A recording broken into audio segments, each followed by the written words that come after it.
Hi, എൻ്റെ പേര് കിരൺ. എന്നെ നിങ്ങൾ കണ്ടിട്ടുണ്ടാവാൻ സാധ്യത വളരെ കുറവാണ്. ഞാൻ ഇപ്പോൾ സോഷ്യൽ മീഡിയയിൽ ഒരു വർഷമായി വീഡിയോ ഇടുന്നു. ഒരു 100 വീഡിയോ ഇട്ട് കാണും. ഒട്ടും കൺസിസ്റ്റൻ്റ് ആയിരുന്നില്ല, ഒരു സെയിം കണ്ടന്റ് ആയിരുന്നില്ല, എനിക്ക് സ്ക്രിപ്റ്റ് ഉണ്ടായിരുന്നില്ല, അങ്ങനെ മൊത്തത്തിലൊന്നും ഉണ്ടായിരുന്നില്ല, ഒരു ഐഡിയ ഉണ്ടായിരുന്നില്ല. വലിയ ഐഡിയയും കാര്യങ്ങളൊന്നും ഇല്ലായിരുന്നെങ്കിൽ കൂടി ഭയങ്കര ആഗ്രഹമായിരുന്നു. ഇപ്പം ഫേമസ് ആവും, ഇപ്പം കയറും, ഇപ്പം സംഭവിക്കും. നമ്മളൊട്ടും പ്രതീക്ഷിക്കാതെ ഇങ്ങനെ എഡിറ്റ് ചെയ്തിരുന്ന വീഡിയോ എനിക്ക് മാത്രമല്ല കുറേ പേർക്ക് അങ്ങനെയുണ്ട്, അതങ്ങ് ഭയങ്കരമായിട്ട് കയറും. പക്ഷെ നമ്മൾ കഷ്ടപ്പെട്ടിരുന്ന് എഡിറ്റ് ചെയ്ത് അവിടെ ഇങ്ങനെ അട്ടിക്കിടക്കും. അപ്പോൾ ഞാനിന്നിങ്ങനെ ചുമ്മാ ഇരുന്നപ്പോൾ ഞാൻ വിചാരിച്ചു എനിക്ക് ചുമ്മാ സംസാരിച്ചൊക്കെ വീഡിയോ ഇട്ടാലും ചിലപ്പോൾ ഇനി അതാണെങ്കിലും എൻ്റെ ഒരു മനസ്സിലായ. അപ്പോൾ ഇന്ന് നമുക്കൊരു ഡേ 1 ഓഫ് സംസാരം. എനിക്ക് നിങ്ങളൊരു ഹെൽപ്പ് ചെയ്യുമോ?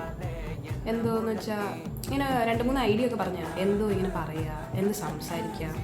എൻ്റെ ഈ വീഡിയോ എൻ്റെ ഫ്രണ്ട്സ് അല്ലാതെ ആരെങ്കിലുമൊക്കെ കാണുമല്ലോ അല്ലേ? ആരെങ്കിലുമൊക്കെ കാണും. പിന്നെ ആൾക്കാർ പറഞ്ഞിട്ടുണ്ട് എൻ്റെ സംസാരം ഭയങ്കര രസമാണ്, ഞാൻ സംസാരിക്കുമ്പോൾ ചുമ്മാ ചിരിയൊക്കെ വരും. ഏത് ആൾക്കാരെന്നൊന്നും ഇനി ആരും വന്ന് ചോദിക്കൊന്നും വേണ്ട. അത്രേ ഉള്ളൂ. ശരി, അപ്പോൾ ബൈ.